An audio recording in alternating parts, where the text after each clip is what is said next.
Welcome back to the channel and welcome back to the Leapmotor T03 that we would have seen in the Paris Motor Show last year, about 12 months ago.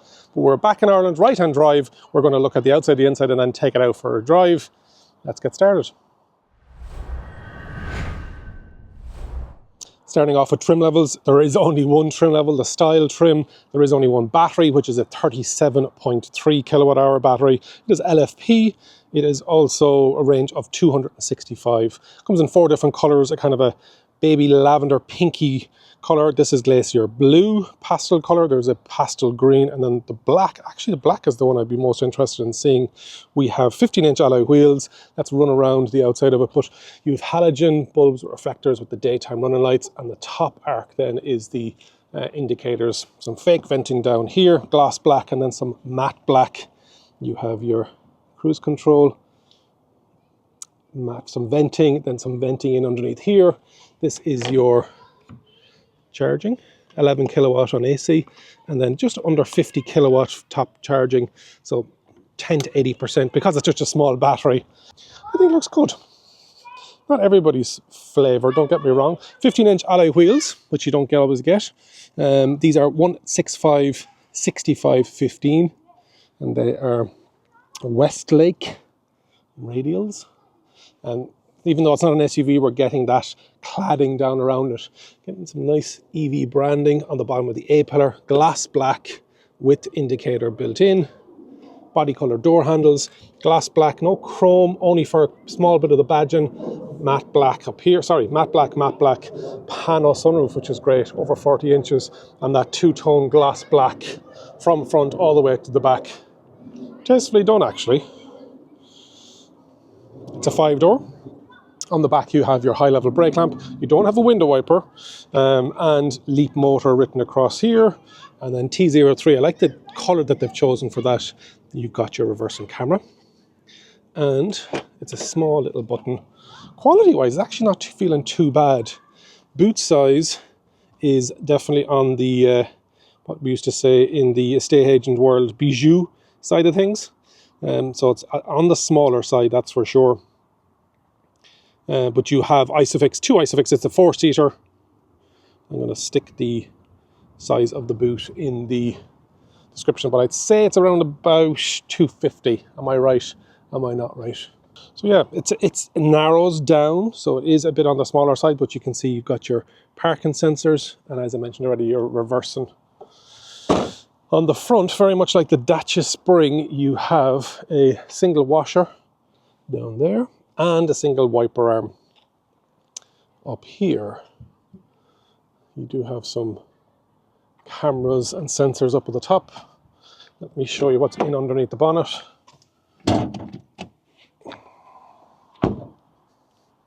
It's a double pull. You probably could get an aftermarket, so because there is some decent space there and on the top, so if you didn't want, good thunk on the bonnet actually as well. Good thunk overall, good thunk to the doors. What I like about in the boot as well, you have this large charging cable bag, tyre inflation kit.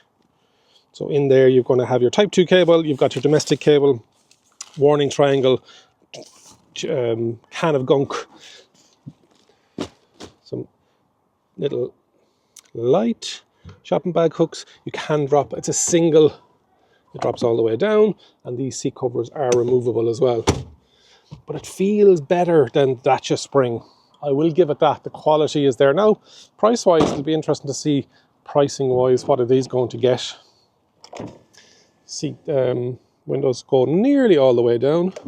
In the rear, you're going to get some economical plastic. Handles are, they feel on the lighter side, but you have a brushed silver plastic, but you do have electric windows front and rear.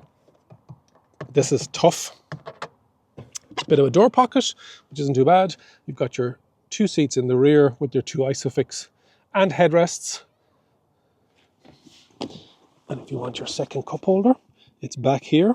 So you can have one in the front, one in the rear, or one for the rear passengers. That seat is set for me. I can get my feet in underneath, because it is a tall car. Now, I probably would go legs akimbo. And then head height for me in the rear, I'm 6'2", 188 centimeters. I'm actually not bad. We've got grab handles on the two rear seats with this little... Every now and again you just get a feeling for that's on the economical side, but the price is going to dictate that when the price comes out. Some nice upholstery on the single piece seats. Okay, in the front, we've got some airbags here as well in the B pillars. There's a good thunk to the door actually. Way better than the Dacia Spring. On the door you've got that economical plastic, those light plastic handles, but all this down here is much better than in the rear, so there is a small bit of give. You've got your 4 window controls, the ability to lock them in the rear, your centre lock, and your door mirror adjustments, which are electronically controlled. Decent glove box, your manually raised seat, and you can also move that forward and back. And then we're in the cabin. So what have we got? You've got a driver display, you've got a 10.25 inch. Let me get my notes up. So interior, it's an 8-inch driver infotainment cluster. Very shiny. There is a little clip over to stop it. You've got your GSR2 sensors here, and depending on the market, then that would be over here. There's a nice little icon there for the Leapmotor pano sunroof, and it is electronically controlled. Nice. That feels decent. Steering wheel is not too bad. It's not bad. You've got this stitching around it. Physical buttons, you've got your ADAS, cruise limiter, etc. on this side. On the right hand side, then you have your phone, your home. The thumbnail said it is like a Tesla, and the reason it's like a Tesla is you don't get Android Auto or Apple CarPlay. That's why it's like a Tesla. The steering wheel adjustment is only up and down. It does not go in and out, so obviously take it for a test drive. There's nothing over my right knee. Over my left knee then, it's actually not touching it. What I found is straight on, I think that display is slightly over to the left. Just ever so slightly. I just don't, maybe it's just me. I just find that it's a small bit over. The center display is definitely not center, because you can see the center of the cup holder is here. So what they've said is, let's not hit the knee of the driver. I think the passenger, if it's a tall passenger, will probably hit it here. The screen is all right. You're getting Amazon Music, you're getting a digital radio, you're getting we put it into reverse so you can see the camera, and it turns either way. I don't know why they've not given us the Android Auto and Apple CarPlay. I really don't. You're getting Bluetooth, don't get me wrong. So you've got headlights, automatic, fog lights, rear mirror heating, charger unlock, your sunshade, you can actually control it, which I didn't realize, from the central screen, as well as with the button, reversing radar, alarm on or off, and screen brightness. System settings then, you've got your wireless, your Wi-Fi network, sorry about the shine on this, and your Bluetooth. Your sounds, your volume, mute vehicle during reversing radar alarm, where you want the equalizer adjustment on the radio, and then your sound adjustment there. Voice settings, you can have the wake up board, your storage, for your onboard storage, software update, general updates, back to home, and you can swipe over and back here. Now everything that's your front demister, that's your fan, so you've got cooling, heating, ventilation, so it doesn't tell you what the temperature is, you just have to go with whether you want it bluer or more orange. It's ventilation speed, whether you want it outside or inside air. That's the ventilation. It's all through that screen with the biggest bezel in the world. Your rear and front demister. You can open the trunk, and then your volume control then as well. That is the touch screen. Down underneath that then we've got some USB-A, which is interesting to see, because this car has been out a while. They haven't done much with it. There's a cigarette charger there, cup holder, and then a phone holder. It will take a large phone as well. All clear all the way through here. And then we have the electronic handbrake. What I found is this seatbelt buckle, those that do it on camera now, let's get it in. Oh, it does. Sometimes it doesn't want to let me go. Sometimes it's like, no, you can't go. I like you in the car. But it's okay now. Maybe it's just a brand new car and it just needed to get a bit of use. You've got your 4 air vents in the front, none in the rear.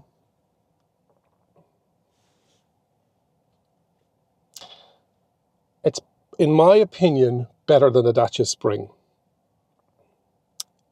in build quality. I need a recency bias, and I'll get comments like that in the comments that that'll be noted. Range, yeah, it's a light car. Oh, another thing that's actually a bit, and I'll talk about that when we're out for the drive, but the gear selection of gear sometimes can be, you really need to make sure you're in reverse or drive, or otherwise it'll just float into neutral. So 3-point turns have to be confident. What else have we got? We've got built-in navigation. Now, over-the-air update required. I'm in a brand new estate that's maybe 2 months old. It's on Google Maps already, but it's just not on this satellite navigation.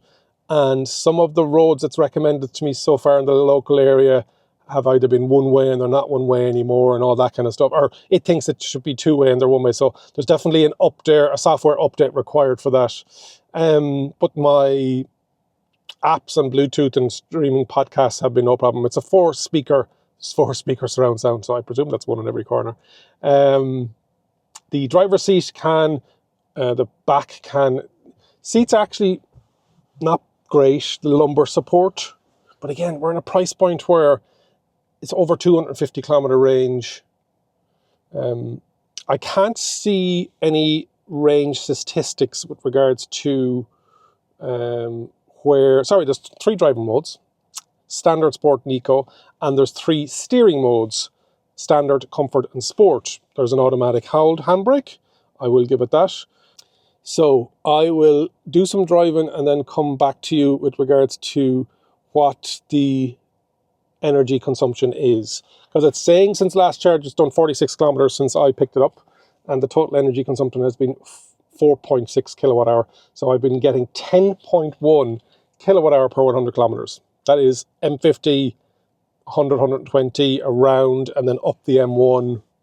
Not bad. Leapmotor T03, not T03, T03. There is Leap Pilot, so you're getting cruise control system, adaptive cruise control, forward collision warning, intelligent speed assist, blind spot detection. The blind spot detection is interesting, actually. It's not in the mirror, it's on the driver display, and so a little icon will pop up. There's a lot of beeps in it. I will give it that. But, do you know what? I'll not knock it until I live with it a bit more. I've only got it for a couple of days, and I wanted to get a first drive in it. But before we get the price, so once I get the price, I'll get it for a bit longer. We have regen braking, power steering with the different driving modes and the steering modes. Is that everything? I think so. Let's take it out for a drive. So some final stats before we take it out. I thought it was 11 kilowatt on AC. It's actually 6.6 kilowatt on AC. And DC it is 48%. 10 to 80% on DC charging speed of 53 minutes. It's a 70 kilowatt electric motor, giving you 95 horsepower, 0 to 100 in 12.7 seconds. Top speed of 130 kilometers an hour, front wheel drive. 158 newton meters of torque. It is a push button push start down into D mode. Into D mode, electronic handbrake, and we're away. There's a lot of beeps and bombs, beeps and bongs, and there is it sounds like a spaceship when you're going around the pedestrian. Central lock and clicks in automatically over 20 kilometers an hour.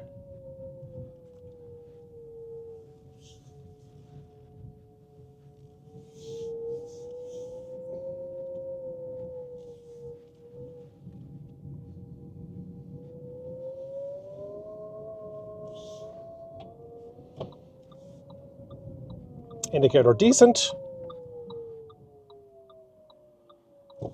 And we're away. After about 35 kilometers an hour, it is taking away that pedestrian noise. That's 50 kilometers an hour there now, which is the speed limit on this road connecting Lusk to the R132. Up to 60. Yeah. At that 10 kilowatt hour per 100 kilometers, that's giving you 370 kilometer range. I need to live with it for a bit more. I'm going to have it for a couple of days. But what I am going to do now for you is take it out on the motorway.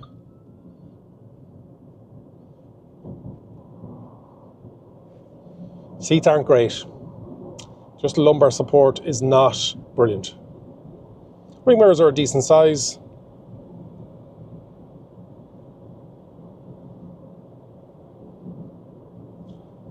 Road noise around the front area, because there's so many slits and vents in it. I just don't know if sound deadening and insulation is going to be a paramount in a price point like this. I'm going to go straight from this into this Leapmotor C10, which is their D-segment SUV, a much more premium offering. We also would have seen another, what was it, B05? No, that's coming, B10 at the Paris Motor Show. So there's 3 models and another one coming. And so I was looking forward to seeing what this is. But this is an affordable electric vehicle. It could potentially be your first car. It could potentially be your second car in the household. Run around. We saw a lot of popularity with the Hyundai Inster. Dacia Spring, haven't seen as much. And I'm just wondering if that Irish buyer wants a bit more, is willing to spend a bit more on that PCP, that personal contract plan that we have here in Ireland that's so popular, that monthly repayment. And there wasn't much of a walk between the Spring and the Inster. Inster is stolen a march totally. I don't know whether that attractive price point here in Ireland of the Inster of the 19,995 for the entry-level one, I don't know if we're ever going to see that again. So if this can come in sub 20 and steal that crown of perceived value, there's a lovely key with the actual Leapmotor T03. I think it's just a case, but they've done a lovely job with it. There's a great heft to it. There's a better heft to it than a lot of more premium keys. I'll give it that. General safety regulations, the ADAS stuff is actually not too intrusive. Got a small little beep there to say that I was going slightly over the speed limit, but lane keeping, etc. And my day-to-day is an MG4, and now this is a much narrower car. It's only 3.6 meters long. It's only about 1.6 meters wide. So at 60 kilometers an hour, I'm interested to see what's going to be like at 120, because it's loud-ish on the front.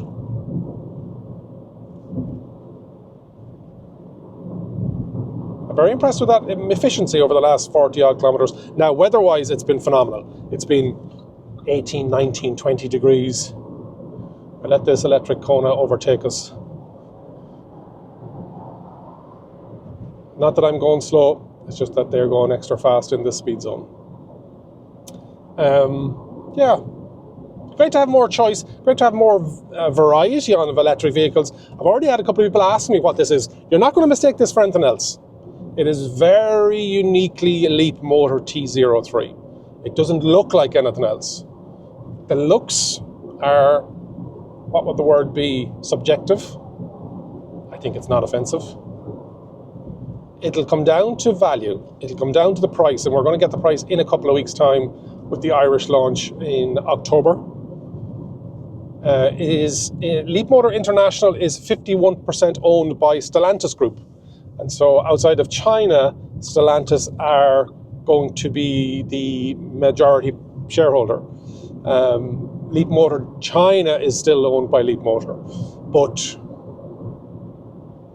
so, because Stellantis own 51% based out of Italy, Turin, scooter, oh, that's the beauty of a light little electric vehicle. It is just whipping around the place there, no problem. Acceleration is very good. Very good. I'm in eco mode at the moment as well. It's because it's so light, it's able to handle it. Yeah.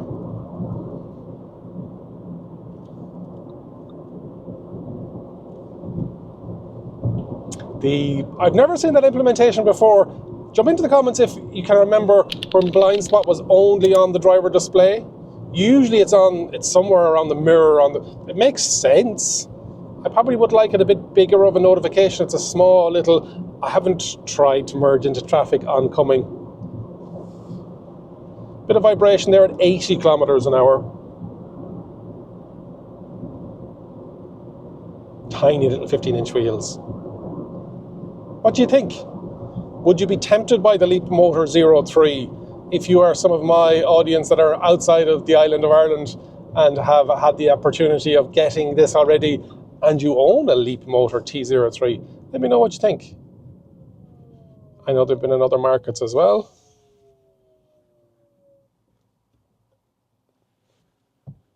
It's fine. I probably, if it's like for like, although this is going to come in one trim only, so this is what you're getting, whereas with the likes of the Inster, you have multiple trims, and now you've got the Inster Cross, and so that's 26,000 euro, so it's a lot more money. I don't think I'd walk up that much, but I'm wondering what the like for like comparison is between this and the Inster Basic entry level. I would have this over a Dacia Spring. I just felt the doors in the Dacia Spring and just that build quality. Now, what I do appreciate about the Dacia Spring is on the entry level version you had a phone holder, and I think to have Android Auto and Apple CarPlay, just give me the phone holder. And a lot of reviewers have said that, a lot of journalists have said that. It's a 10-inch screen, all the rest of it, reversing camera is amazing. I'd prefer Android Auto and Apple CarPlay, thank you very much. And the Dacia, I think, gives you a reversing camera, if I'm not mistaken, in the driver display. Am I right there? Am I wrong there? Again, jump into the comments and let me know. We're at 100 kilometers an hour. We're merging into traffic. My blind spot detection in my driver display hasn't said anything. The poke is definitely there for a 95. It's the fact that it's so light. Suspension has been surprisingly good as well. We've been driving around, and some of the more severe speed bumps around North County Dublin hasn't knocked a whack out of it. I think, again, because it's got that height. Let's see if we can take it up to 120. 110. That rose noise doesn't seem to be getting any worse.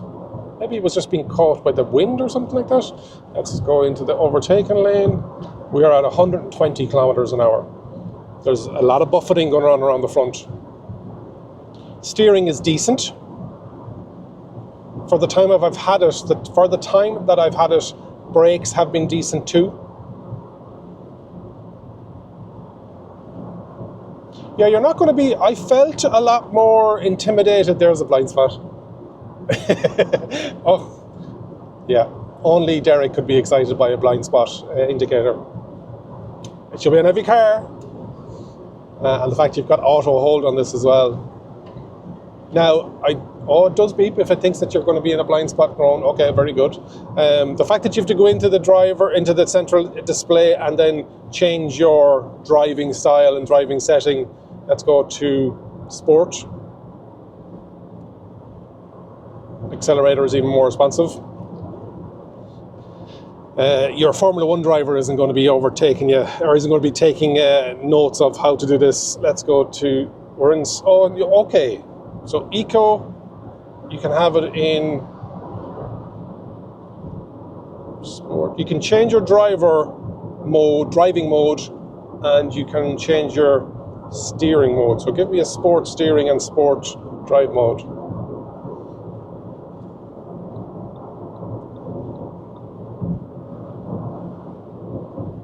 Yeah, not bad. With that efficiency and my driving style, coast to coast would be interested in the Leapmotor T03. Wouldn't be comfortable with this lumbar support on these seats. That's a pity. But again, it's going to be down to a price point. So there's a lot of good stuff in it. You're getting a lot of spec for the money once we understand what the money is. Hopefully. Speaking of hopefully you've enjoyed this first drive of the Leapmotor T03. If you haven't already subscribed to the channel, please do so. Jump into the comments and let me know. Like the video, let me know if this is what you like. share the video. And remember, if you think an EV is for you, leave it to me and I'll review. Thank you very much for watching.